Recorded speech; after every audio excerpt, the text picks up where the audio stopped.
Welcome back to another episode of Collider Jedi Council. I'm Christian Harloff, a.k.a. Darth Harloff Minor, and this is the Star Wars show. And what a great time to be live for the Star Wars show.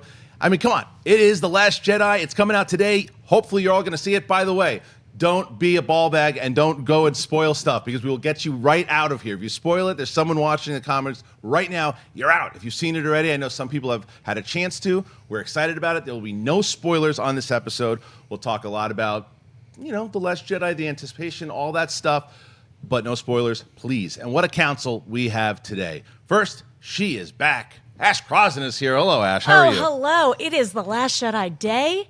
I'm screaming on the inside. Very excited to be here, though. Thank you. Next to her, it's Kylo Ken from the dark side himself. Ken Knapsack is here. I am living in the dark side, but so happy to be here. What a great time to be a Star Wars fan. Got my tickets tonight, got my tickets Saturday. Probably going to buy more tickets on the way. I'm just going to take it all in again and again and again. Also here today, we are joined by a very special guest. Very excited. You always find out, you always think I've been watching this guy's work, and I had seen certain things that he'd done based in the Star Wars universe, but then finding out how much of a Star Wars fan he is today. Bobby Moynihan is here. Hello, how are you? How are you? Good, how are you? It's nice to have you on the show. Thank you for having me. We got you a special gift here today. Oh, you did? Coke Zero for you, sir. Thank that is the greatest. If you've seen the George Lucas work that the man has done, you will appreciate that little bit there. But we're going to talk to Bobby about a lot of different things here, with not just the normal topics that we talk about, but it's Last Jedi Day. And so, Bobby, I want to start with you first of all. Sure. I mean, we're talking outside about just The Last Jedi and the fact that you've got tickets. You've seen it once. I wasn't familiar with it. With the movie, you're doing it right. You thought it was completely. I haven't heard anything about it. Did you? So you've seen it once already? I've seen it once already. Correct. Okay, and we'll talk about your premiere story in a second. Yeah. How many other tickets? You bought more tickets, more showings. How many times are you going to see this thing? I'll see it a bunch. I bought tickets just in case, and also for friends just in case. I have a couple for tonight for the whole weekend. Wow. Okay. So you've been. I'll go again. I have a baby now, so I'll probably go once more. I'll probably go again this weekend. And then that's it. And we'll see. We'll see. talk to me Monday. Yeah. Well, I mean, I think, and again, we're not no spoilers here too, but I think you felt the same way. So you're still processing. I am. I loved it. Yeah. I'm realizing now I absolutely loved it. I also think I think I love Rian Johnson. I think I love what he did with it. Yeah. And so, all right, let's. I'm trying to say as little. Yeah, as it's tough. Well, it's tough to have the conversation. Because you can't back up your points. It's Well, like so, Ashton, with that, like some of the stuff that we can say without spoiling that you liked, didn't like in regards to the overall tone. We haven't really talked about it afterwards. We saw each other. Yeah. Because we were at the premiere and you see each other after and you're just kind of like, Process. what happened? But not in a bad way. You're just like, it's so much to process and there's so many different beats that are so surprising and the way they unfold is surprising. And I loved it. It took me a few days to like really come out of that fog, but I absolutely loved it. I wish he was doing 9, to be honest. I'm kind of. I'll tell you what, though. Initially, I felt the same way. I am actually happy he's not now. Not because I didn't like 8. I want to see what he does with this new trilogy that he's working on, because I think that everybody can agree, hopefully, that he took. This is the most amount of risks I've ever seen in a Star Wars movie. Yeah, it feels like a Star Wars movie, but it doesn't. It feels like Rian Johnson's Star Wars. Yeah. If it was called Rian Johnson's Star Wars, I'd be like, okay, like that to me is like I feel like that's what I saw. Right, well, and I loved it. Yeah, I think it was great. And I think everyone was worried that it was like going to be like Empire, and to me, it feels like, I'm not spoiling anything. It feels like the dopest version of Attack of the Clones in the world. Does that make sense? Yes, it does. Like it has nothing to do with Attack of the Clones, but it just like it felt like something different. It felt I saw traces of Attack of the Clones. I saw traces of Empire. I saw traces of Jedi, and I saw traces of Battlestar Galactica, the new the new series. Yeah, like there's It was weird they had all those Battlestar Galactica characters in there. Right. Force sensitive Cylons. Yeah. I wasn't expecting. It's a move. It's a move. It's a new move. Ken, when we were there, man, on Saturday night, we looked at each other the same way. Like, that was the thing. What do we gotta marinate? I didn't tweet out anything, and I got crap for not tweeting out anything right away because they're like, "What'd you think?" And I was like, "I'm still thinking." I couldn't man. say anything. Yeah, but that's kind of what we wanted as Star Wars fans. There was some criticism about Force Awakens being some of a soft reboot or rehash. And I could see that. I always say I come down on the point that Force Awakens introduced new characters and new things, but I understood it, and I felt that's what they had to do. This one, like you said, it kind of. Yeah, there's things as formulas, but it's Ryan Johnson's take on it. It was also, it felt like a surprise more than Force Awakens. I love JJ. I love that movie. I thought it was great. I thought he did a good job, but I also felt like I saw most of the movie before it came out. Yeah. This I didn't. This was the first time I think in a long time where I've seen a movie where like I don't think they gave away anything. Right. Well, one towards the end there, like like there was a couple little some of shots. those TV that were spots, amazing. I thought, but Yeah, overall, the TV spots. Yeah, but like it felt more like I felt more surprised watching the movie than I have in a long time. There wasn't a Death Star. There wasn't another Not Death that I Star. saw, Right, unless right. it was super tiny. Right. Now, but I mean, with that though, do you think though the Force Awakens did set up, because we're certainly invested in the characters, whether it's Rey, Kylo Ren, Finn. Like, do you feel that because of the way that JJ executed that movie, that movie did help The Last Jedi very much? Or you don't feel that way? The Force Awakens helped it. Of course. Oh God, I don't know what we can talk about and what we can't talk about. Almost so it makes nothing. it so hard. Yeah. Right. Where the characters went in this was very surprising, Yeah. and where they're going to end up is going to be even more surprising, and I wasn't expecting that. Yeah, Yeah. it's a great way to say it. And so that was the same thing as far as performance goes with this movie. Who stood out to you the most when you left going, wow, that really just kind of blew me away? Luke Skywalker. Yeah. Yeah. I don't want to say more than that, but we know he's in it more than, definitely more than Force Awakens, but he's so good in it. Yeah, I think Mark Hamill, this is his best, not including obviously his great voiceover work, but I'd say live action, this is the best I've ever seen him as far as acting He's goes. great. He deserves an award of every kind. He really does. I mean, he's been that character for so long, and you know as a person, because he's so good about it, how much he cares. Yeah. And there's a lot of people, I feel like, who are in those kind of, or have been given this thing where all of a sudden they have transcended themselves. When they walk down the street, they are Luke Skywalker almost first, then Mark Hamill. Maybe not Mark Hamill, but like some people who are lucky enough to get that are sometimes flippant about it. And it's really a beautiful thing, and you can tell he understands the gravity of it. I think he deserves the world. It's like you and Drunk Uncle, right? It's correct. Yes, it's very helping children across the world survive holidays. There's so many Make-A-Wishes to meet Drunk Uncle. Ken, I also think talking about as far as uncle and nephew here, we got with the way that relationship again, without spoiling It's too. tough to talk. I know I'm not going about, to go through it, but if you, let's just look at Kylo Ren and look what Adam Driver did. I feel like everyone watching this show right now is going, I know. That's what I'm doing. I give you look. You guys know I called out Variety's review, and I'll do it again. By the way, that guy should still take his review down. Yes, it had nothing to do with the rest of the thing. It was a complete. God. It was really kind of embarrassing that you would even put that in. I have no problem saying it. Take your review down, sir. Thank you. Even Mark Hamill called him out on it. So it's like, stop that. did you see what happened this morning No. with John Boyega? I heard about it, but I didn't. yeah, the British talk show. Oh my God. Yeah, He is on a talk, without saying too much, he is on a talk show, and the woman goes, well, how about this extremely big spoiler? And just the look on his face, and he starts looking off camera going like, did she really? And I think he calls her, he's like, did you really just say that? You can't say that.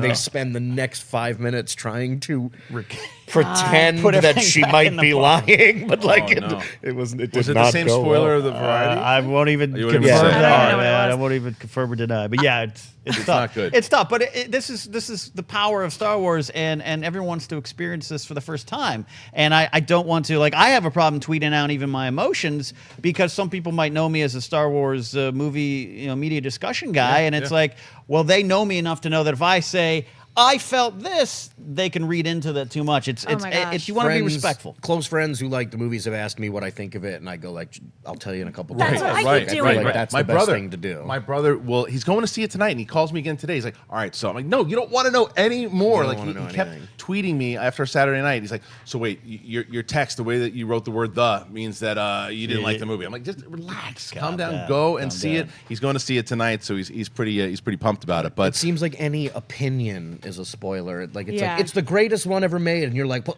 now I have that Now my expectation," or like expectations. like everything Or is I so. hated it. I saw yeah. I saw the movie Father Figures the next day because I had to do the junket. Yeah. And I tweeted about it, and people were like, thinking that I was tweeting Star Wars spoilers. I was like, I'm literally talking about the movie Father Figures. I'm not Similar, talking about Star similar Wars. theme, right. I think it's basically the same movie, but I do want to get into the topics of the day, but before we do that, you had a great story. Well, maybe a great story, but maybe not at the time about the premiere. it'll be funny eventually. Yeah. Someday it will To be. help you work through this, What yes, happened? sir. I don't know. I don't know what happened. I was lucky enough to get invited to the premiere of Star Wars. I was thinking about it for a very long time. I was very excited. I could not wait. I was excited all day about it. I got dressed super early like a child. And, oh, the worst. I grabbed my Poe Dameron helmet just in case, brought it in the car. What was I thinking? It just a weird set of circumstances. I was going to go with my friend Taryn Killam. Taryn was on SNL. We're very close friends, and we were going to go together. And he sent me the email a couple hours before saying, like, here's the information. And in the email, it said, like, make sure you print up this parking pass. And I was going to take an Uber. But because it said parking pass, I thought, like, well, I should drive. Like, I don't know why. Right. Whatever. I get in the car. I look at Shrine Auditorium on my phone because I'm not from here. I just moved to LA, and it says like it's about an hour, 10 minutes away. And I thought like, well, that's far. I should get going early so that I'm there. I don't want to miss anything. I want to be there and seated and ready and ready. And I get in the car and I look at I printed up the email and I put the address of the parking garage rather than the Shrine Auditorium into the GPS, and it says an hour and 25, 35 minutes or something like that. But I'm figuring it's a GPS. I don't know. Maybe it's accounting for traffic. It's close enough. Right. I didn't even think twice. I was just like so excited to go. I'm driving along. I was listening to stuff. I'm so excited, and traffic is bad, but it's not that bad. And then I'm realizing it's taking a really super long time, and traffic is getting worse. And I left at 4:30. I figured I'd be there by 5:30. At 6:25, I text Taryn, and I'm like, the GPS says I'm 5-10 minutes away. Like, have they started yet? And he doesn't answer because they take your phones.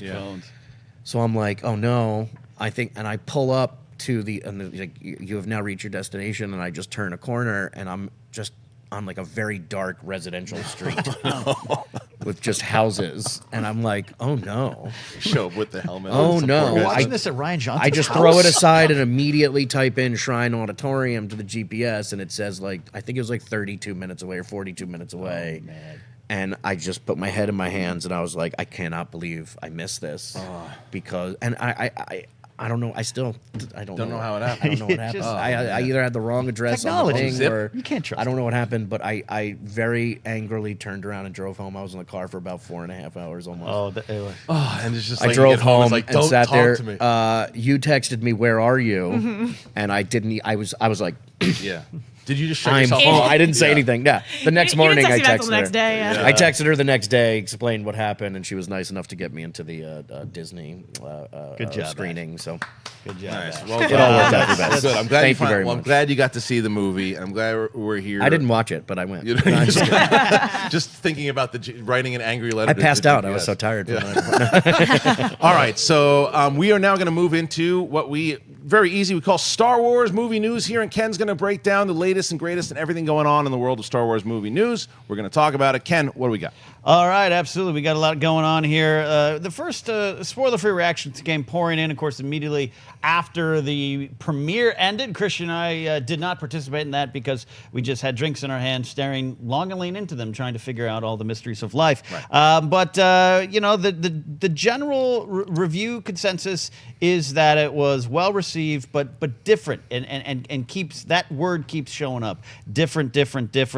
So I guess the question here is, as I roll through these here, is how do you think the general public reacts to that term different, and how will they deal with different? Well, nervously is how they're going to react at first. I mean, again, bringing up my brother, that was when I told him it was different and it was ballsy, and exactly what Bobby said. This is a Rian Johnson movie first and foremost. It's like that people go, well, I don't know if I want that. I want a Star Wars movie. And the first time I saw it, I was wondering how much of a Star Wars movie it really was. And then going back again, it is a really good Star Wars movie. It has a lot of the moments. It doesn't feel like someone asked me earlier today, well, you think Star Wars fans are going to get pissed off that it's not going to feel like a Star Wars movie? And it absolutely does. I mean, even with John Williams' score is probably, and when I first saw The Force Awakens, it took me a little bit to realize how much I liked the score in that film. Not with this one. Immediately, because there was a lot of throwback to the original trilogy. I mean, it opens up with the same score that it does in New Hope, and you go down, and the way it opens up is incredible. Leave it at that. But the reaction is that as you get to certain moments in the film, you're like, because there is humor in it. There's a lot of humor in this movie, and I think that a lot of the humor, for the most part, works. There are still sometimes, even after seeing it twice, that I wonder if it belongs in a Star Wars movie. There's certain moments. That was the crazy part for me. Was it's clearly the funniest Star Wars, and that meaning it has a lot of humor, but a lot of it hits. Like a lot of it's really funny. There was only one tiny thing where I was like, come on. But Right. like that's my own opinion. I think that we're going to do. And if I see it again, I'll probably enjoy it. But Yeah, that's what I want to do after we're done with this show. I think for like 5 minutes we can have this, because I can tell you're like you want to talk about some spoilers. So we do like there's a couple things. Yeah, we'll do a little 5-minute that we'll save until after the movie comes out, so we can get Bobby's thoughts on the spoilers also. But I mean the reactions in general, Ken. I mean, I think that critically, I think it's going to stick at around a 90. I think it's going to land at around just around a 90. But I think that fans are going to react pretty well to this film. Yeah, that's tough to say but again, the outcry for different, which is what I was trying to say earlier about The Force Awakens, and that was one criticism, right? Well, this is what we got. We got different. Be careful what you ask for. Some people might warn. I don't think that's the case. We'll see. But we all had the same reaction afterwards. Does a general, a family in Tacoma goes in, comes out, do they have that feeling where they're like, I need to ponder the ways of the Force? Right. Or is that just us who, I go home to my Funko Pops and just stare at them and it's like, give me answers? Or they turn around and go back in and go see it again just out of pure joy. I think that will happen, but...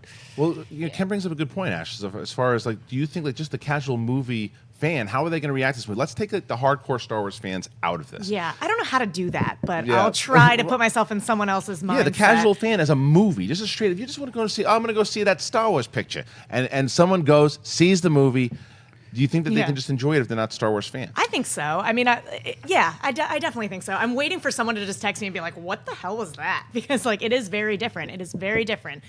We keep saying that. That's what it is. But, like, with these movies, I go on such, like, a journey with them. Like, I remember going out of Force Awakens the first time and being like, I'm not sure how I felt about that movie. And then I saw it again, and I was like, no, I really loved it. And then I saw it a third time, and I was like, I'm not sure. And then I got really nitpicky. And then the fourth time, I was like, love this movie. And now it's been a couple years, and I'm nitpicking it again. So I just go back and forth. But this one, I don't know if I'll do that. I mean, again, it's like my dad said after 7. I think they left it open for another one. So He did say that. 100% true statement. So, people going with this with different expectations. But didn't you feel like Force Awakens rode this insanely, like, it's such a fine line of not a shot for shot remake of New Hope and almost a shot, like, almost, but it rides this fine line of, like, I mean, this movie feels like similar in tone as far as, like, it's a Star Wars movie, Right. Yeah. but it's also a new version of, like, or what we're going to start seeing in the Star Wars. It feels like, it almost felt like The Force Awakens was the first one back, and this one feels like the first one back of a new thing that we won't see for another 8 years or whatever. I think that's an excellent point, Bobby, because I think Force Awakens, I give JJ all the credit for having to do this for a new generation, for casual fans. Come on back. I'm a prequelist. I love the stories of the prequels, but those movies also left a bad taste in my mouth and a lot of people's mouth. But have you seen them recently? I watch them consistently, unfortunately, sometimes. But no, I don't mind them as much anymore. You know They're why I having think that a is, though? renaissance. Yeah, I think the reason why that is, though, is because at the time that everyone hated the prequels as much as they did when they came out, is that we thought it was the last time we were ever going to see Star Wars. And when Sith ended, you're like, that's it? We're done? everybody, I think, when you watch them now, you're like, okay, well, that's what they were back then, because we know we're getting a new movie every year as Star Wars fans, so we can just say, and it is what it was. And in this day and age of major acquisitions from studios, to have this dude in a flannel shirt drinking Coke Zero and making up his own ideas in a space picture, I appreciate that more and more. But now we're finally going to get Wolverine in a Star Wars movie. finally. But I think your point is absolutely right. Deadpool's going to be an Obi-Wan. Even more than Rogue One, this to me opens up the possibilities of what we might be getting going forward. Yeah, it feels like it feels this. Oh God, I don't want it to be divisive, but like On the it internet? feels This movie's less, it feels less like a part of that 9 trilogy. Sometimes in the movie, but then at other times it's exactly Very much, yeah. a part of it, and it's also. Yeah. But here's the question. I'm trying not to say anything, I know. even opinion. But the question with that is that we know that we're saying that it takes risks, and that now what JJ will take with all of this, what he's going to do next, which is interesting. But again, we will be doing a little bit of more of a spoiler talk that we can talk about all this in depth. Ken, what's next on the All right, dock? let's talk box office, because the question of what will the casual Star Wars fan definitely will affect the box office. We know the domestic numbers were estimated to be at the 200 million range, but now a report is saying that the gross over the entire galaxy will be about 425 million. So there's we talk about money all the time, Christian, and what it really means. We know Force Awakens, prior to Force Awakens, 100 million movies in December was impossible at times. Hunger Games came close. Force Awakens changed the game. Rogue One backed that up. What do you think about these new numbers? Well, with that 425, they're going to buy Lionsgate, I guess now. What they, I think that the numbers itself, and again, when we go back in time to 2015, The Force Awakens was the first movie to ever crack 100 million in December. That had never been done before, which is nuts. And then Rogue One did it. This movie will also do it, and this will do around 225, I think. It's also a longer movie, but it also has more showings in theaters. So it didn't feel long. It didn't. It went. There's only a couple times that I felt like, all right, let's go. But for the most part, I think this thing cracks 225. It's got a good chance with all the repeat viewings to get close to what The Force Awakens did domestically, which was about 725 or something like that. But anyway, I think it's got a shot to get to 225. Do you got any predictions on opening numbers here? Based on the amount of tickets I bought, I think it'll do well. What more happens to me is I go, how much did Lucas sell it for? 3 billion? 4 billion. 4 billion. 4 billion? Yeah. Do you think he's like, man, I should have held out. Yeah. should have held out? Because they probably have already made that back on Force Awakens. Easily. Oh, George. On pork sales. Just the pork sales along with this one. What? Yeah, exactly. What are porks? But yeah, so Ken, is it going to crack? Yeah, absolutely. I think the length might be the only thing that keeps that from happening. But like I said, the showings and Disney, some reports of Disney forcing extreme amounts of showings at certain theaters for X amount of time. Yeah, I think this is going to exceed expectations.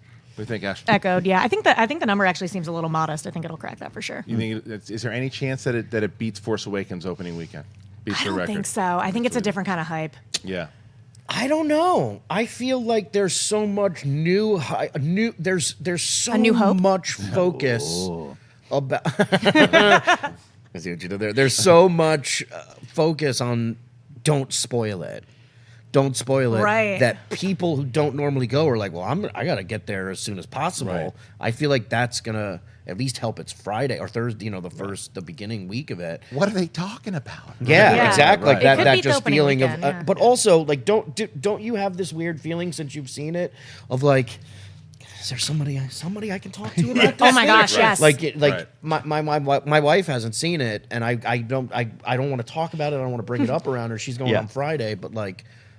I can't wait for her. You know what I mean? She's like, it's- is something up here? Like, why are you talking to me? Right. that's all you ever talk about. Why aren't you speaking to me now? Well, no, I I haven't said a word in 3 days. Well, even those commercials. There's commercials that are playing that it's don't spoil this, and then you see The marketing for this movie needs to be commended, I think. I truly think that. I love Agreed. how little they really spoil. If you're someone, I think we're all people who look at everything. Yeah. Right. Pretty much. Not like avidly seek out spoilers, but like if a thing comes out, we watch it, we're fans, we watch it. And I was really pleased with how little they spoiled. Yeah. Even like in the trailer, the shot of Kylo Ren and Leia. Like I was like, why would you do that? Yeah. But like you see the movie and you're like, oh, that was genius. Yeah. Yeah, Like, right. it's Yeah, just so great. there was. It was a well put together marketing plan. There's no doubt about it. And I think that they maybe learned some stuff that happened in The Force Awakens. I think Rogue One. There's misdirects in the marketing. Yeah, I would even say. Well, Rogue One was Rogue different One is different because all the footage wasn't even in the movie. Yeah. That's true. Yeah. All right, Ken, what's up next? All right, Bobby actually mentioned it earlier about Mark Hamill maybe getting some awards. He feels he deserves them all. Well, awardcircuit.com tweeted out that Mark Hamill will campaign for lead actor for the Oscars, and Daisy Ridley also campaign in the lead actress category. This doesn't mean they will get nominated; it just means that it is on the brains of some people there. So I think fantasy, sci-fi, epic sagas don't really have a lot of luck at the Academy Awards outside of Peter Jackson's final Return of the King, but it brings up the good discussion point. People have asked us before, Christian. I know, but throw a little Vince McMahon in there. No chance. No chance in hell. You don't think so? Do I think he deserved it? Sure. Do I think that they're going to They'll get do it? I don't I mean, know. I think There's it- a lot I- of love right now. And they Yeah, make I- a lot of money for Disney. Yeah, but here's the problem, though. The problem is that right now, when you have like the Golden Globe nominations, the SAG nominations, That all coming out. that all came out, and granted, a lot of people who were voting for those had not seen the movie yet. Right. But I don't think you're going to outrank Gary Oldman or there was so many different nominations that were up there. Saoirse Ronan. Yeah, maybe not Daisy Ridley, but I think I don't know. I hope I'd like to I see hope it. there's good in the world Supporting and actor. they do it. I would love to see it. I think he is fantastic in the film. I just don't see it happening at the Academy Awards. I think that if it would have happened, it would have happened at the Golden Globes. Yeah. You think he's got a shot? I don't know. I don't know. I mean, like, I think my problem is I tend to err on the let's give Mark Hamill an Oscar for Luke Skywalker. Right. Why Right. shouldn't we? Right. You know, if Daisy did get nominated, I think that would be amazing. I think she's great in the movie. In a perfect world, I think they would both get nominated for Best Actor. And if I truly believe this, and I think it's a bold statement, maybe, but like, I think Kelly Marie Tran and her more so, but even Laura Dern, I think they could Dern be was so nominated good. for supporting Yeah. actor. Yeah. Kelly Marie Tran was amazing in it. Took to her, yeah. I really Brought liked a her charisma character. to it, yeah. I really loved it. She's a That sweetheart. was- I will say, as much as a great. Star Wars fan I am, if you had a choice to say, okay, you can only have one. You can either have Daisy Ridley nominated for this, Mark Hamill nominated for this, or Andy Serkis nominated for the Apes I'm movie. sorry. I'm going Andy Serkis. I'm going for the Andy Apes movie. Serkis. Yeah. Sure. Really? I want that so bad, and Me I know too. it's not. It's like every year I wake up on like nomination morning, and I'm like, give it to like this one sci-fi person I'm rooting for, and they just never get it. Never do it. Do you think we'll be at a point where there's enough people doing that in movies that'll be like a category? Like it'll be like Andy Serkis, it's clear the Meryl Streep of that category. I know. Should there just be like a Just a performance blockbuster capture? sci-fi Best category? blockbuster. I do think they're going to be performance. doing that a lot more, and I think that because I wish we had gotten to some great conversations. We got a chance to talk to Andy Serkis about performance capture on Saturday night. yeah. And it's there are things that are happening with the more and more actors are doing it, but it is still not a lot of people understand how much performance really goes into it and the difference between motion capture and performance capture. Yeah. And what performance capture, what you really see, they showed like when they sent out the campaign. Oh yeah, that Yeah, it was like you see half of what Andy's doing. it and melds into the ape. It was amazing. it's amazing. And I think that they're going to be doing a lot more. I mean, did it with Snoke. In the Snoke in this movie visually is I think one of the best CGI looking character. It looked shockingly real. Right. I thought it was. And I could really, weirdly really be well like, I was done. like, that's Andy Serkis. Yeah. His yeah. voice is menacing. Yeah, and there's it's like like something about it you can tell. And as an old man who has old man eyebrows, I Yeah. really yeah. thought they nailed it. But I would love to see. I mean, I think, if I'm not mistaken, the only Star Wars actor that's ever been nominated was Alec Guinness Yes. in '78. Yeah. And he didn't win. No. And a different time, too. By the way, you were the one who talked to Circus because I got separated, and I spent most of the evening staring at John Williams like this with my drink. he was walking through. It was pretty. Yeah, it was pretty phenomenal watching him work the room. Okay, what's next? All right, well, every time a new Star Wars picture hits the motion picture house, everyone wonders, what does the creator himself, George Lucas, think? Well, he did get a viewing. I don't think he made it to the premiere either, a GPS mistake as well, possibly. We'll see. But he drove me. He's there. But he said, quite simply, that the film was beautifully made. He's on the record as liking Force Awakens. I think he loved Rogue One more because it had some of his the tone and a lot of stuff going on there. But Ryan Johnson's reaction to it was great too. And Ryan, by all accounts, everyone who has an interaction with him, he's just the nicest guy in the world. And he said he was very gracious talking about George. He had some very kind words. I grew up not just loving Star Wars. I went to film school. I went to it because I read a book about George Lucas and saw he went there to USC. To have a chat with him and to have him be so kind and gracious about the movie we made felt really good. So George has a reputation sometimes of being a little grumpy. Maybe not the best socially at parties. I don't know. But it's nice to hear this kind of thing. I think that he's well aware now that every time a Star Wars movie comes out, he's going to either he's getting a phone call, he's getting something, so he's got a statement ready to go. I think that The Force Awakens was a very different time for him when that movie came out because it was the first time the prequels were the last thing that we had seen, and he was hurt by the way that a lot of people took it, and he just wanted to get away from it. And then the love that The Force Awakens, we're back, and it's like, but I'm not there anymore. It doesn't matter. It's back. We're excited. And I think that rubbed him wrong a little bit. I think that off the record, you'd heard that he was kind of felt that because his original script with Michael Arndt had gotten tossed to the side, and then they made their own thing, and it was pretty much a rehash of Episode 4. A lot of people say. So I think that once Rogue One, like you're talking about, was a very original tying into his movie. That I think that he's more at peace, if you will. Yeah. I believe that he saw the movie and he's got whatever his real thoughts are. I don't think we'll ever hear him, or we don't really need to. Yeah, I wonder if there's part of him. He's such like I met him at the SNL 40th anniversary. Yeah, and when you're there, there's so many amazing people around that you kind of get desensitized. Right, and then especially on the 40th, like as a 15-year-old boy, if you had told me I would be at the SNL with every single SNL cast member ever and Jack Nicholson and all these crazy people, and then just George Lucas is standing right next to me out of nowhere, I turned into a 5-year-old. Like I was like, Mr. Lucas, my name's Bobby Moynihan. I'm on Saturday Night Live. Like a child. And he was kind of short with me. Yeah. Like, he wasn't mean in any way, but he was a little like, all right, take a picture. All right. And like, that was it. And he moved on. Yeah. But again, but you see him in interviews. Like I love the stuff of like him lecturing paparazzi about why he the difference between fans and signing. Yeah. Other stuff. Like I love how shockingly honest and curmudgeonly he is. Yeah. But like, don't you feel like he can't all I think about is this. I wrote an SNL sketch about it. It didn't get picked. We didn't get to shoot it, but it was all about George. It was just started off with George Lucas waking up the morning The Force Awakens came out and just sitting there having breakfast and then getting in a car and putting on like a coat and a mustache and go sneaking into the theater to watch it. And it was just this like sad thing. But like when I think about it now, what do you think that man, when he was sitting in that theater the first time and heard the line, "This should begin to make things right"? Like, I feel like there's a tiny part of him that's like, I'm glad it's very nice. It was a very good movie. I'll say what I really think in about 12 beers from now. Like, I wish I could sit down, get him a little drunk. When you met him, was that before or after your portrayal of him? But right before. It was right before. I had been trying to do Lucas. I had been trying to do it forever. But Lauren would go, George is a friend.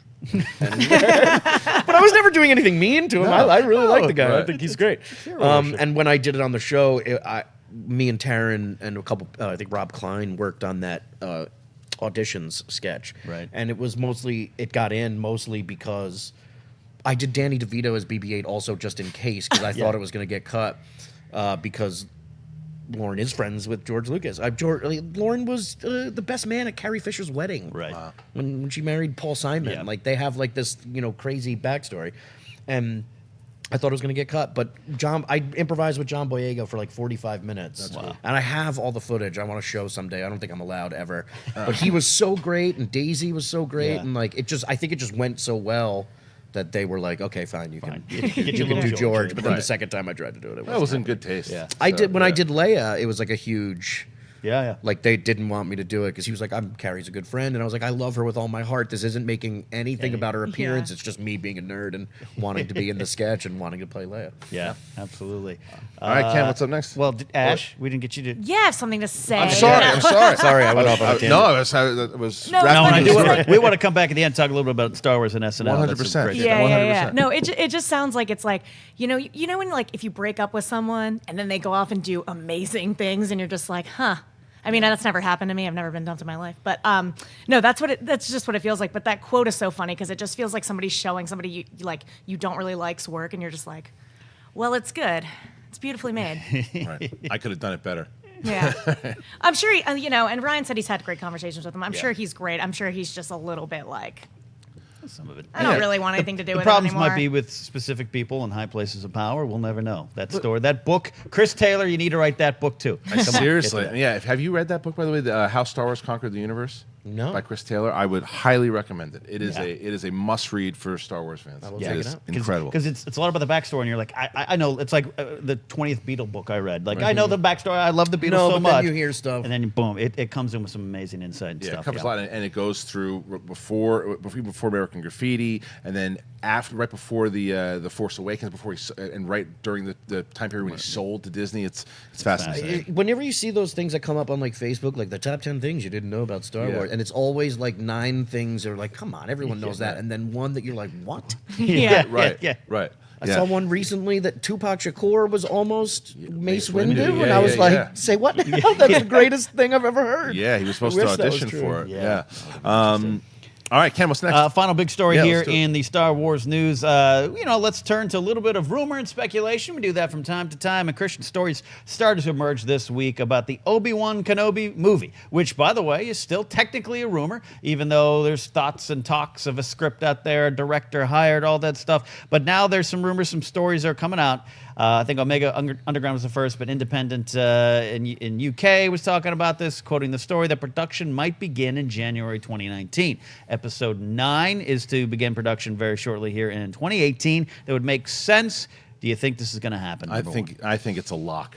I think this is a lock. I think that whether or not all the details of this particular story is true, I think that if you look, especially with the news of Rian Johnson's trilogy, he's still writing it. The rumors are that he said it as much to Frosty when Frosty interviewed him that he wants to write all 3 of his movies, whether or not he directs them or not. But it's going to take him a little time to do that. And if you give 2021 as that first start date, you can essentially, if you do the same thing Lord of the Rings did, if you film them all in one shot, you could do 2021, 22, 23. But Obi-Wan Kenobi, we have been hearing all these rumors for a little bit that it was supposed to go. If you get it shot in 2019, a year after Episode 9 comes out, let's do it. Let's get it. You know that I'm on board for this film, and I still think that it is a story that should and needs to be told with Ewan McGregor coming back. He's on board to do it. Tell me what was going on while he was in between Episode 3 and Episode 4. How much of it is going to be just on Tatooine is another thing. I don't think they're going to stay just on Tatooine. But, yeah, sign me up.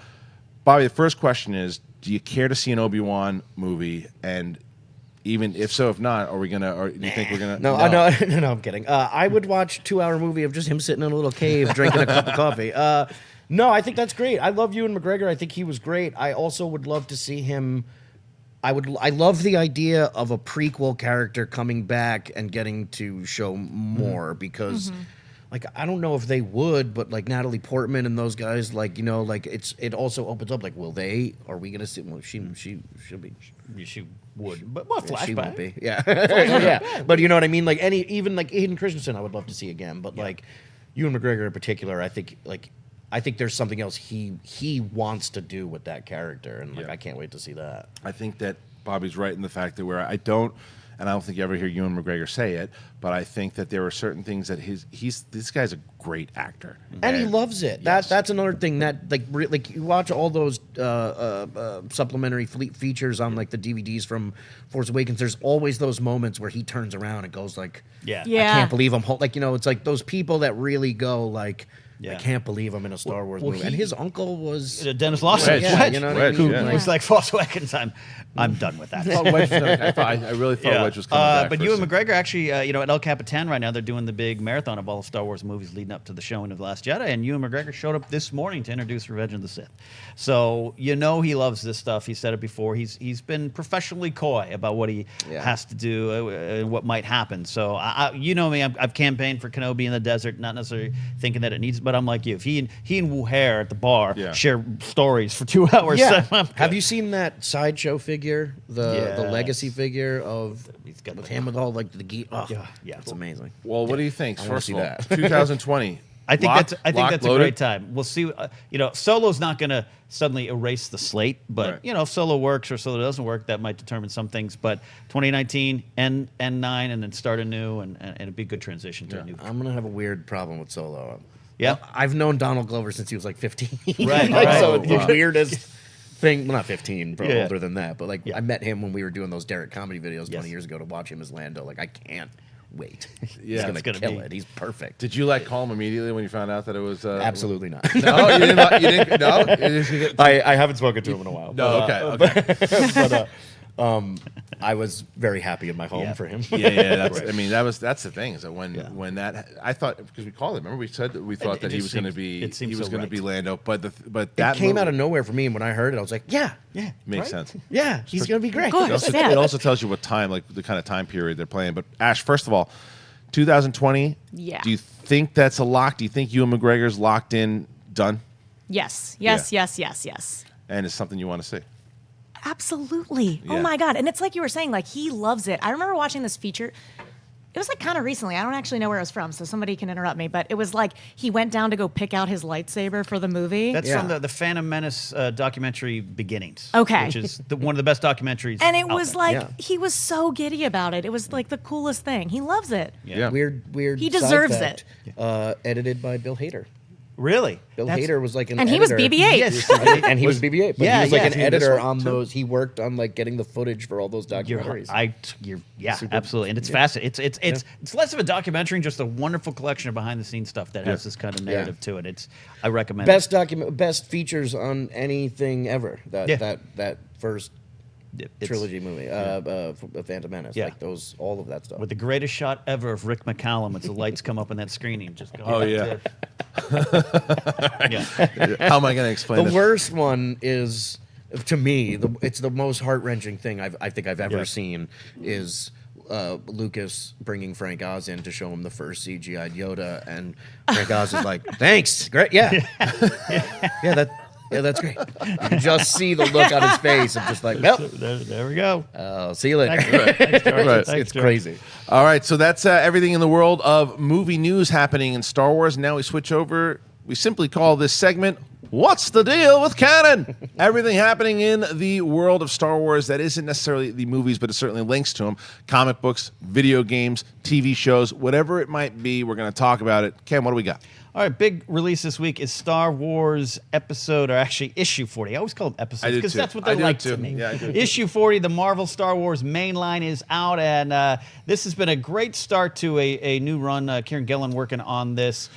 This is the Ashes of Jeddah arc that's going on. We're still on Jeddah. Luke is learning a lot about the ways of the Force. You know, you got some of the Church of the Force guys there. Interesting, the highlight of this, as you see here, is this panel with Leia talking about the last time she spoke to her father, Bail Organa, which would have been, it wasn't shot or anything for Rogue One, but it would have been right during the events of Rogue One after Bail leaves the conversation with Mon Mothma, where she's like, don't you have a friend we can call? It's a great little flashback and how that conversation stayed with Leia throughout her career. You know, she says how anytime Is this when he sends her on the mission? sends her on a mission. Oh, okay, So great. she's talking about this would be 6 months or so after, or a year after, whatever. Sure. But she says every time I need a burst of faith and belief, I go to this moment. This is the faith my father put in me, and it's not just for this mission. It turned out to be for my life. It's some really cool deep cut stuff that is there, and the story's great. We're hanging with the partisans. Benthic, 2 tubes, the egg made of Idrio 2 tubes from Rogue One Wow. is leading the leftover partisans, and it's I actually love all the stuff with Saw Gerrera, the history. You heard me talk about the book Rebel Rising. It's so good, and this all kind of connects to the formation of the rebellion as we knew it as kids. We grew up thinking they're all on the same team and they're friends. Not so much as we've learned, and this dives into that a little more. Well, I think they've done a good job with that with the canon starting back in 2014 of we were going to be curious of how the actual rebellion started, because when it was still Legends and it didn't really count, the Force Unleashed was, that was a cool way they started the rebellion, Yeah. but we know that isn't the case anymore. And to see all these things, whether it's Star Wars Rebels, it's comic books like this, they're all consistent with how the rebellion formed. But this series, Ken, right now, because this was the first one they kind of came out the gates with, it's at number 40. I missed this issue, so is it kind of going up? Is it down? Where are we at overall? They're in a really great run. I've loved everything they've done so far. Jordan D. White and Heather Antos are kind of the head editors over there at Marvel for all of the Star Wars stuff.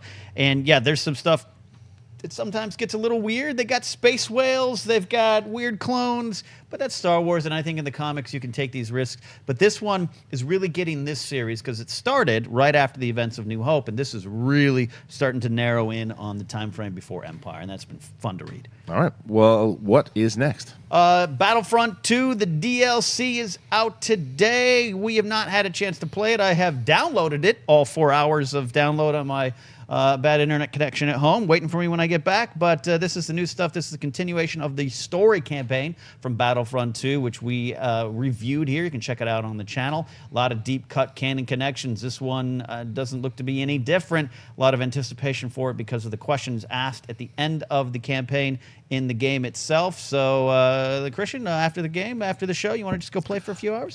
You laugh about that, but I am 100% locked, ready to do it. We should. I didn't download it though. It takes like 3 hours. You said, right? It took me yes. I had a company party to attend last night, and I had to good distraction because the game was loading. Well, I did want to spin it to ask you, Bobby. Like, and I asked you briefly before the show started if you're kind of caught up in any of the books or the comics or even the games. Have you played any of the Battlefront games? Yeah, I did. I'm not a big video game guy at all, Yeah. and it's usually would say mostly for Star Wars stuff. But I did get this game, and I know like there's been all this controversy about it and like all this stuff, but I've been kind of enjoying it. Yeah.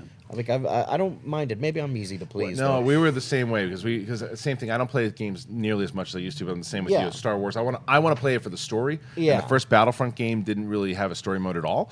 So this one, I've been locked in to see how they were gonna tell the story, and with Aiden kind of. And so I want to see now where it continues. But even I saw some review come out today say it was disappointing, but I don't know if that person didn't like the story the first time, because we enjoyed the story the first I really time. enjoyed the story, yeah.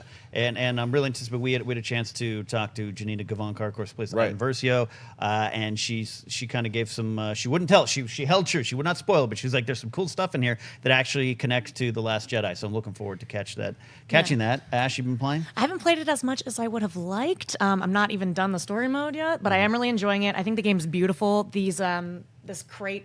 Somebody commented, they were like, it looks like they're on a red velvet cupcake, which made me laugh really hard. But yeah, I think it's beautiful. I cannot wait. Yeah, the game is, to quote George Lucas, beautifully made. Beautifully made. There's been times I've been battling on Kashyyyk in the online mode, and I just stop fighting and I wander off and I go into Wookiee huts and there's just things to find. It's kind of cool.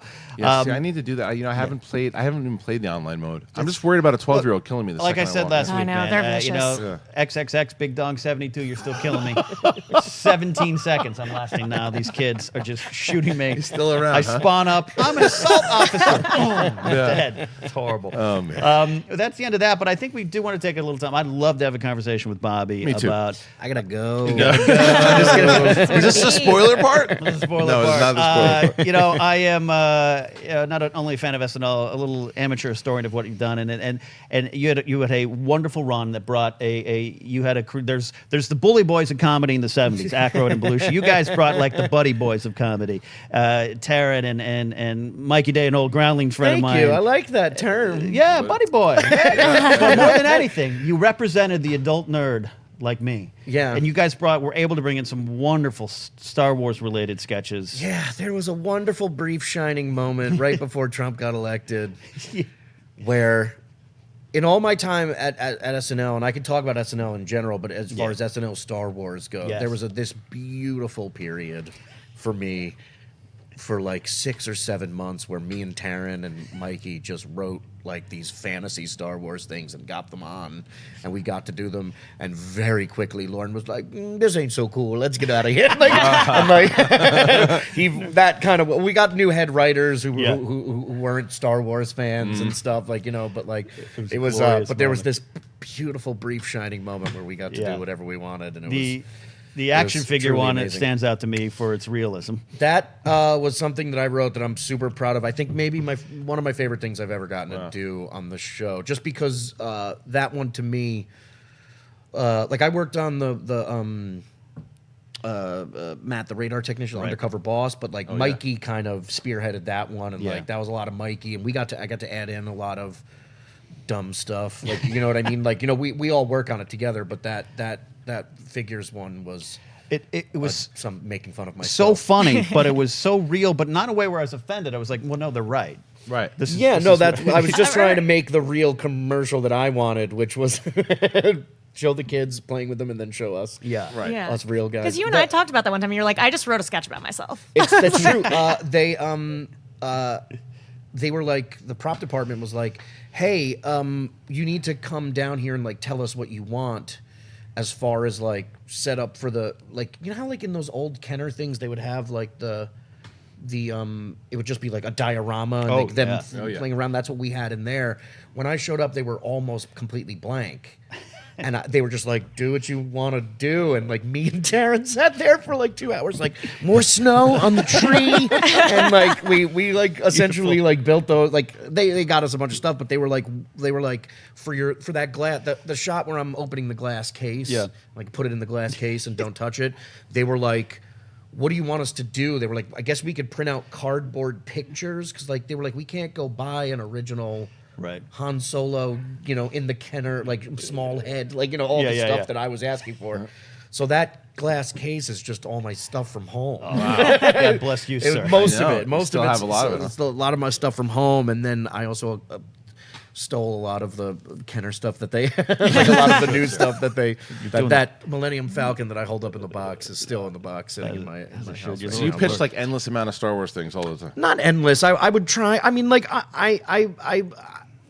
I think it was, what was the first one? The first one was the trailer, I think. Yeah. The one for Force Awakens. And we had like kind of a take on it. And it was more just like we wanted to play around in that world. That's what SNL is. I wrote that Hobbit office thing. And like, I love inserting, when you get to insert yourself into a universe that exists that you're a fan of, and then you get to spend the entire day with the person who did it telling you stories about it. Like, it was like, there was that period where I was maybe using that a little bit for maybe not, comedy purposes, but maybe like I was like, hey, I'm just going to hang out with Tim from The Office and make him tell me stories about shooting the British Office. But like the first one that we did, the one with James Franco, where he was Mark Hamill, where he was Luke,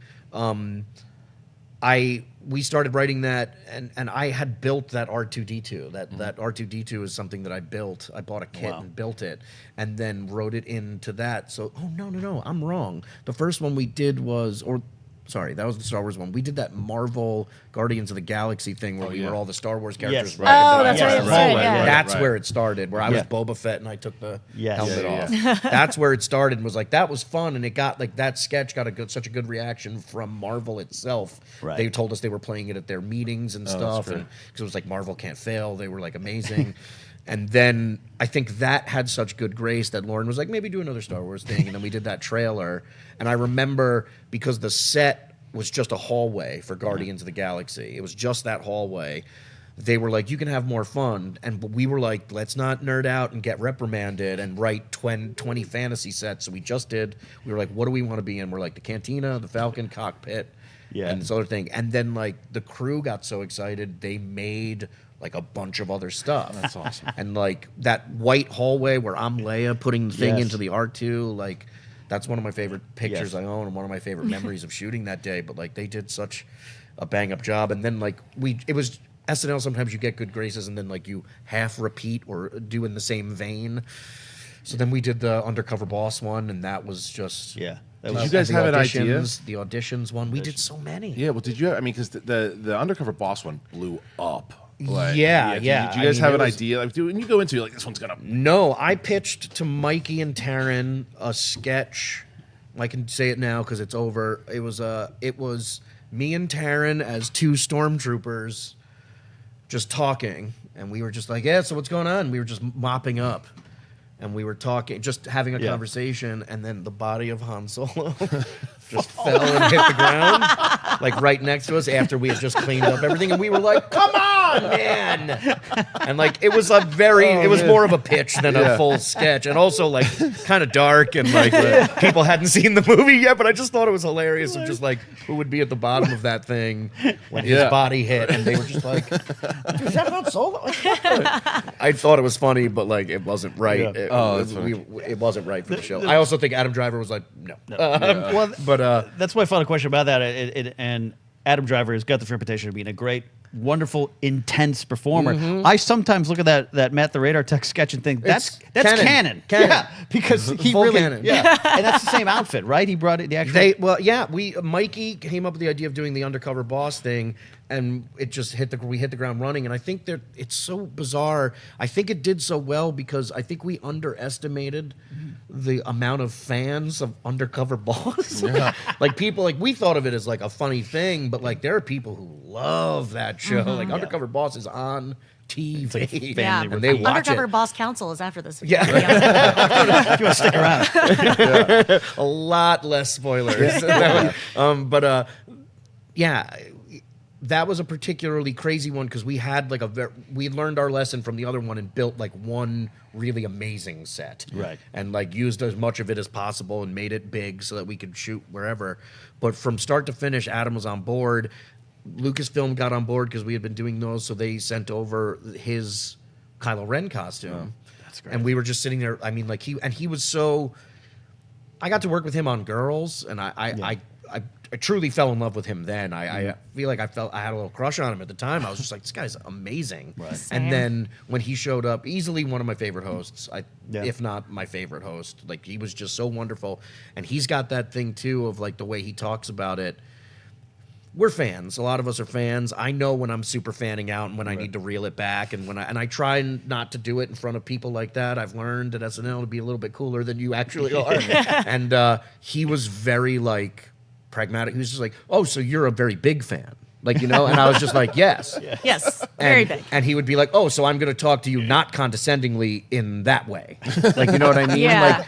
Like, he handled it very well. Yeah. But he also, like, it was hard. It was a long shoot. Yeah. And they don't like to keep the hosts that late. And because we're doing so much more digital stuff, I'm not on the show anymore. It became much longer hours later at night. Yeah. I think we started that one at like midnight. Oh, wow. And at like 3:00 in the morning, they were like, you got to get him out of here. And he was like, "I'm staying up. I love this. Great. I'm gonna do that's it." awesome. He was so great about it. A lot of the stuff is improvised. The whole Kylo Ren is a punk bitch thing. Like all that was improvised, and he was just great. Yeah. And then one of the scariest moments I had at SNL was that sketch because it was 6 a.m. We had been shooting all night. And I'm in a stormtrooper costume, and they rig me up to this thing, and they're like, "All right, we're gonna throw you through this soda machine. All right, 3, 2," and I'm like, "Whoa, wait a second. It's 6:00 in the morning. We've all been up for a while. Just give me a second." And if I hadn't have done that, there would have been a problem because I was like, "Is everything okay? Can I just check everything?" Like, and everyone was a little bit like, "Bobby, it's late. Come on, man." And I look at the soda machine, and it's just a cardboard box, and they're like, "There's a mat in it." And I move the thing, and I'm like, "But there's a pipe behind the thing, like this, like a water, just like a septic or something from the wall in the studio, just sticking out dead center. And then there's like a piece of cardboard like that and a 2-inch mat." And they're like, "Yeah, let's throw a mat over that pipe real quick." And I was just like, "You almost broke my spine." Oh my god! How Bobby Moynihan Instinct, your almost instincts. became a supervillain. Your Yeah. instincts serve you well. Well, one of the things that you said there, though, with being able to do these sketches and even admittingly sometimes writing it so you could talk to some of these people, was there anyone that, you know, obviously besides Taryn and Mikey that you worked with, was there anyone that you were working with that you found out was maybe not even just a fan of Star Wars, but something as big of a fan as you were that you maybe connected with that person and started kind of getting into fandom with them?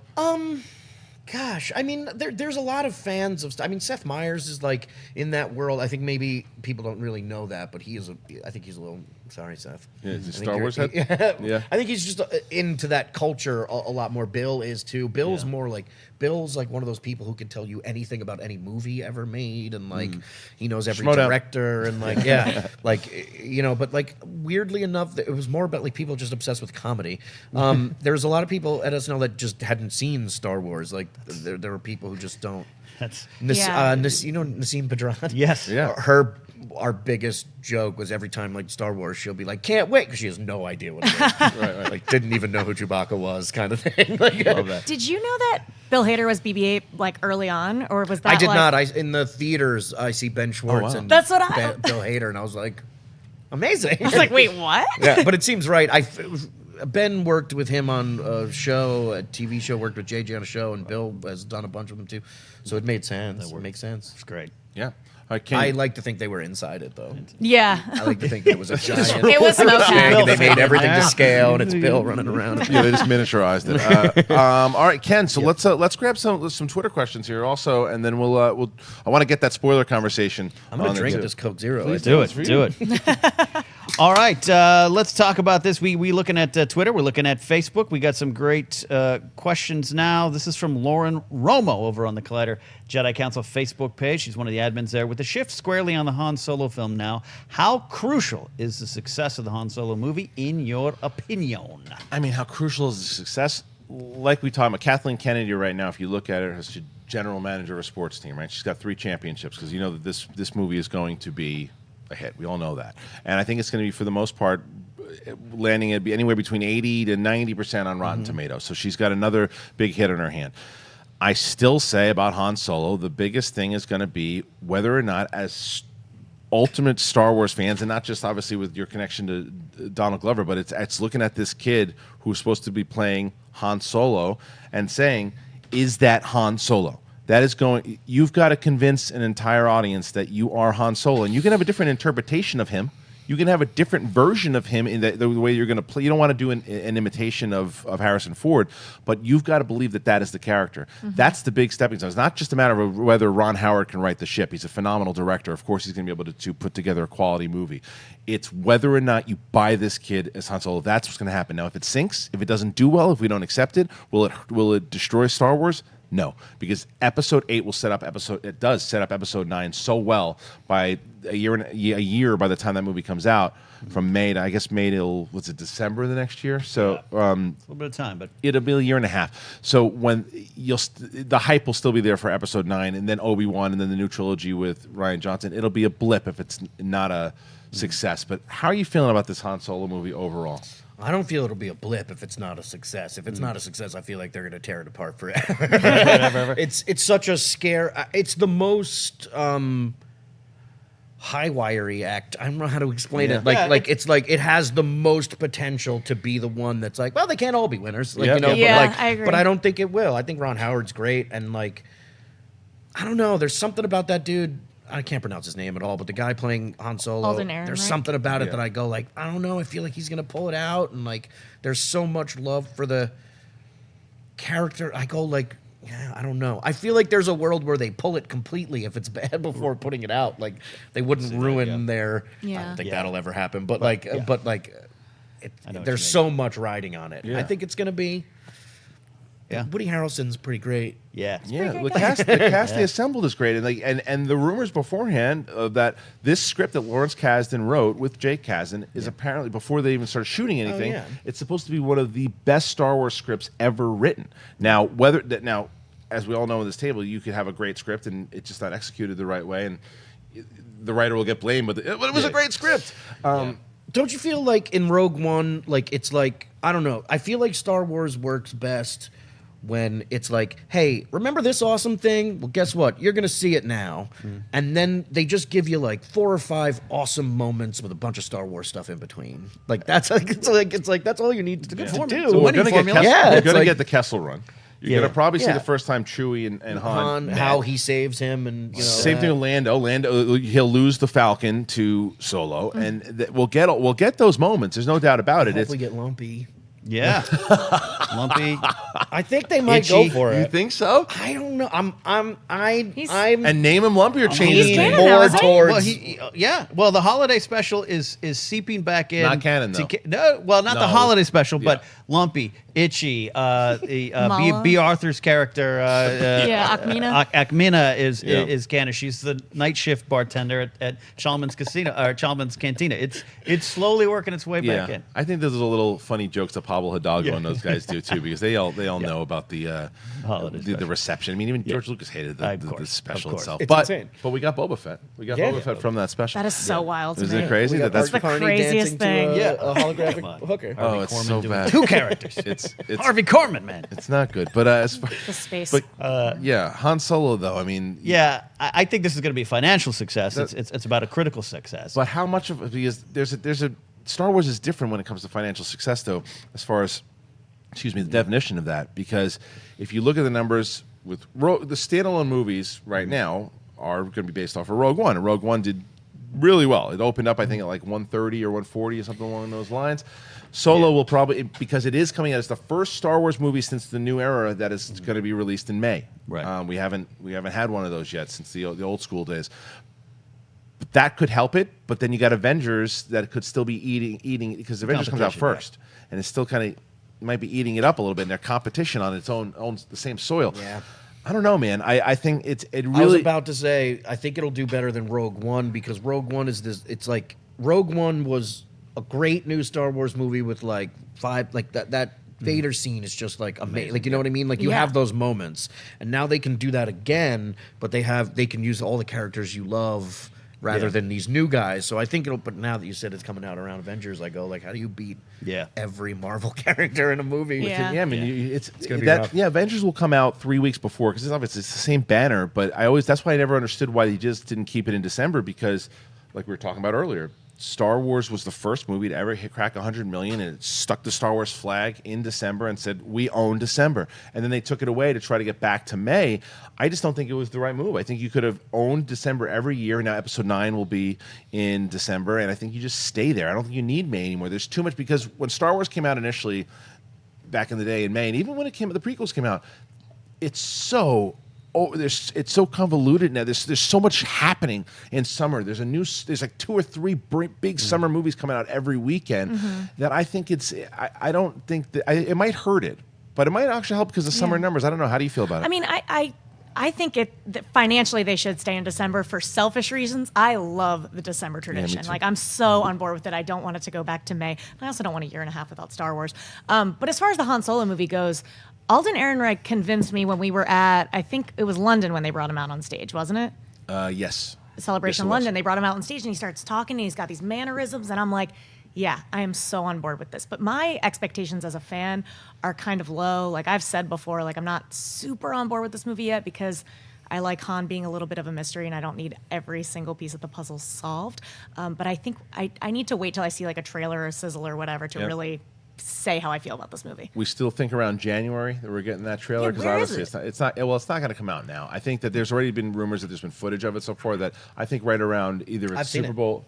You've seen the No, trailer? no. I'm kidding. I was like, wait a minute, shut the cameras off now. Shut the cameras off now. I think we're getting around January, maybe the Super Bowl. I still That's hold by good. that because it's going to be right around the corner. Once the Last Jedi hype starts to fizzle just a little bit, they'll keep you in Star Wars mode and show you the teaser. It never ends. Never ends.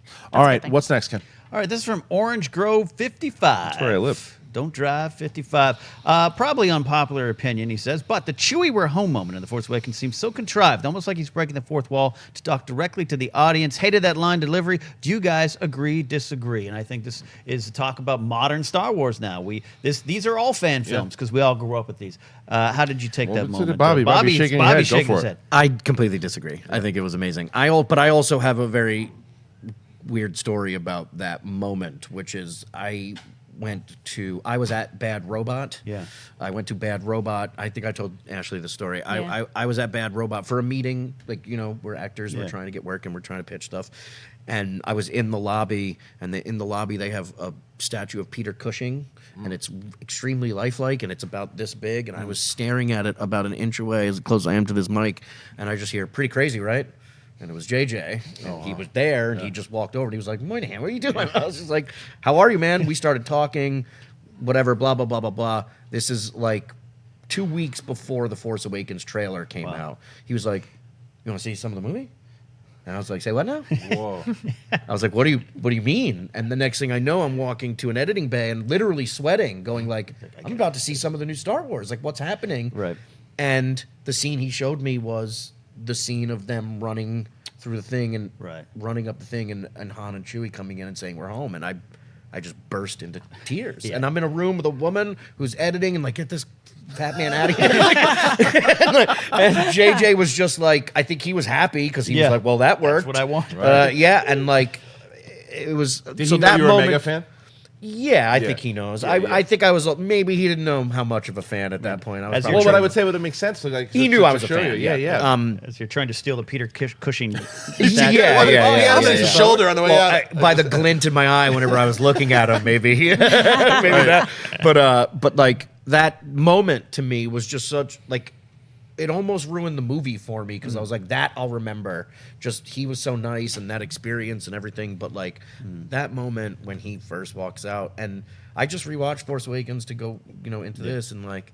He's just the coolest, man. Yeah. Like Harrison Ford is just the coolest. That was a great moment, and I actually agree with Bobby. I disagree with the viewer. Is that, and I actually had the same reaction that you did, but I was at Star Wars Celebration when they showed it, and that still I've never had a moment like that to where we're Mark Ellis and I are watching this trailer at Star Wars Celebration in Anaheim.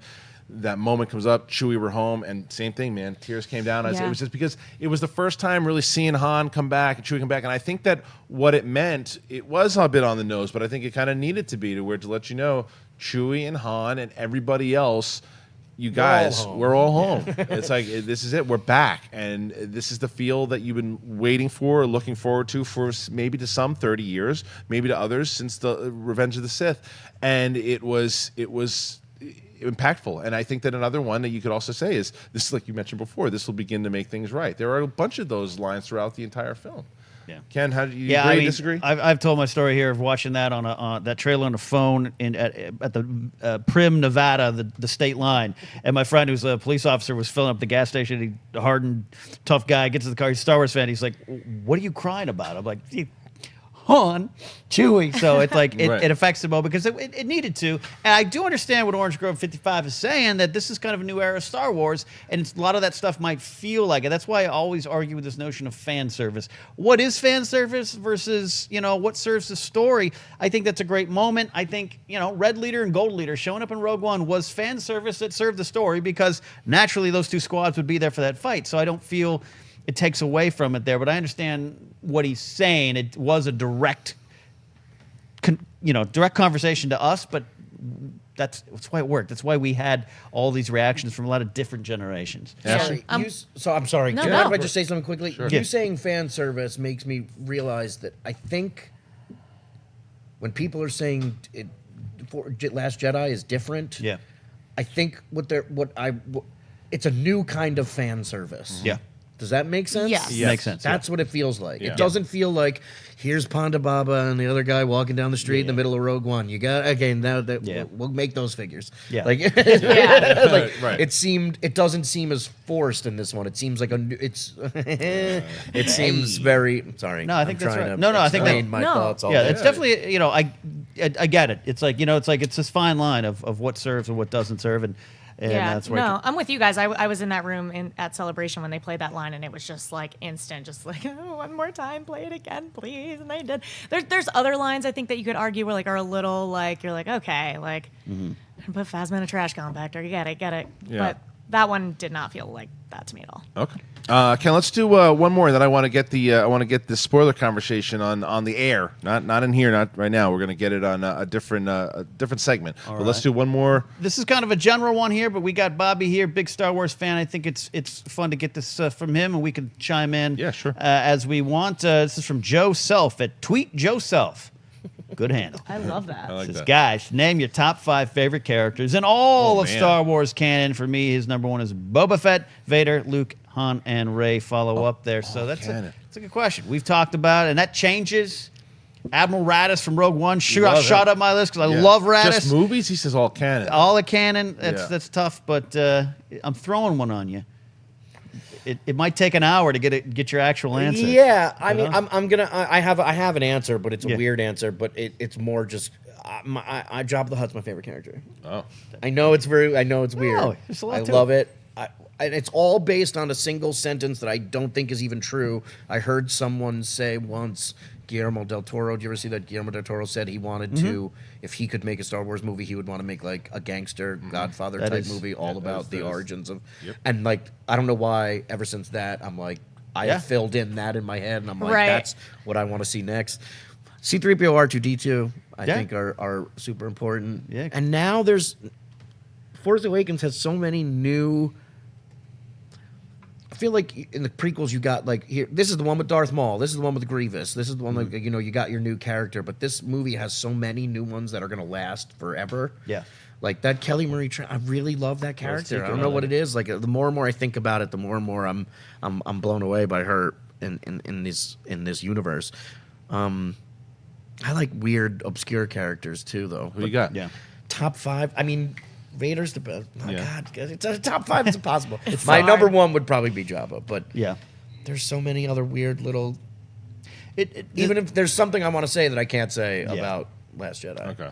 But I want to see a whole movie based on this one dude. I mean, there's it's like when someone's like, "What's your favorite movie?" I always say it's Indiana Solo and the Fellowship of the Ewoks because that takes care of that. Now let me tell you what else I love. Right. Favorite characters. It's like Han's one of my all-time favorites. Vader, Rey, Leia. I mean, having the opportunity to meet Carrie Fisher that I did for hosting a panel with her. Half the interview was. Like this because it's Princess Leia, but the secondary characters are just as fun to me. Akbar, Mon Mothma, Admiral Raddus, those types too as well. Yes, I throw Cad Bane in there. Cad Bane's I would great. throw in Ahsoka Tano is one of my favorite as well. Tano. I would throw in even Ray Sloan, which now is working really well. But as far as Rao. yeah, I like Fen Rao. Fenn Fenn Rao. Rao's great. Fenn Rao. And Fenn Rao's really and voiced by It's Fenn Rao is Favreau is Fenn Rao's Vizsla. by the guy from Rome. yes it is forget it yes Anyway, so many names in our yes, so many. I mean, and saying that also, I would throw in our buddy Freddie Prinze Jr. I would throw in he's great. Kanan. But those are some of those from just straight up canon stories. But obviously, Luke. Palpatine is my all-time favorite. Yeah, you love Palpatine. I love Palpatine. You evil. Sheev, good old Sheev. Palpatine, Vader. For a bit, one of the Inquisitors is really good. There's so many great characters in Rich and Boba Fett in the original trilogy. I would go with Boba Fett in the original trilogy. Ash, you got I'm so 5? boring. I'm like Luke forever. Luke is my Yeah. favorite character forever. If I was trying to be like a little edgy, I would say K2SO is one of my favorites. yeah, Absolutely love him, and I love Lando. Oh, Yeah. Lando's my boy. an important Lobot. character. And I can't wait for him. Lobot, man. Lobot is like, so. If you were ever looking to get into any of the comics, the new canon comics, read the I Lando. heard that. I heard the it Lando was comic great. is really good because it doesn't just focus on like Lando being Lando. It's like there's like a Sith element that comes in for a particular way, and it works well. And the relationship between Lobot and Lando, it explains so much, and you understand kind of that buddy. Yeah, I was really impressed by that comic. Okay, so right now we're going to end this episode of Jedi Council, but we are going to talk With a song. with a song. the Bill Murray song. The Bill Murray song. By the way, can I clear something up? Yeah. On my premiere picture on Instagram, I Yeah. posted me. I was in my Darth Vader suit like a dork. How dare you. Sorry, Bobby, don't want to rub it in. Had fun there, and then I said. My Instagram caption was Star Wars, nothing but Star Did someone say Wars. why you're ripping Jeremy off? And everyone says I'm ripping off Jeremy Johns, our friend. And Jeremy and I have a good sense of humor about it. Look up Nick the Lounge Singer, please. I know Please. a lot of people didn't get that. You know, I've heard that before. It says that is not Jeremy. Jeremy Johns is a close friend. That is not Jeremy's song. That is the great Bill Murray song from back in the '70s on Saturday Night Live. So check that out. Anyway, so I would like to thank our guest today, Bobby Moynihan, here today for joining the council. What a dork! I know. You're a dork. Will you please come back and join us again? Yeah, anytime. Not I after would that. love to. Yeah, well, he won't be on the show. We'll kick him up. Can you curse on here, man? No. Yeah, not right now, man. On the spoiler one for sure. Ashley Crossan, where can they find you? Oh, you can find me on etonline.com, and my Twitter handle is @AshCrossan. You can tweet me pork recipes, I guess. I'll ignore them.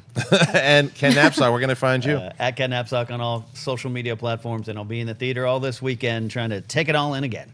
Bobby Moynihan, where can they find you if they want to find you on Twitter and talk to you about Star Wars? Outside your home. Showing up by mistake. I've never given out. I don't know if I've ever given out my Twitter handle. Oh, all right. I'm just because I'm never on it. It's at Bibby Moynihan. Yeah, I spelled it wrong on purpose. Oh, all right. Well, good luck. You might try to get some theories out of him. He may respond. He may be watching The Last Jedi again, but we are happy to have him. Definitely want to have him back. Anytime. Always good to have another Star Wars fan here. We are going to do a bit of a spoilers conversation, and then we'll air that after the movie comes out. But thank you guys. Enjoy The Last Jedi. Come back, talk about it. Comment here if it's your first time joining us. Thank you. Welcome. Make sure that you subscribe, share it, do all of that. We're going to have so much Last Jedi stuff coming out here, too. Ken did about, he and I did a 7 things that you missed. We did an ending explain video. They're all coming out after you've seen the movie. Come back and visit us. We'll be here all weekend. So, once again, thank you. Thank you to our guests. Thank you to the council. May the Force be with you. Always.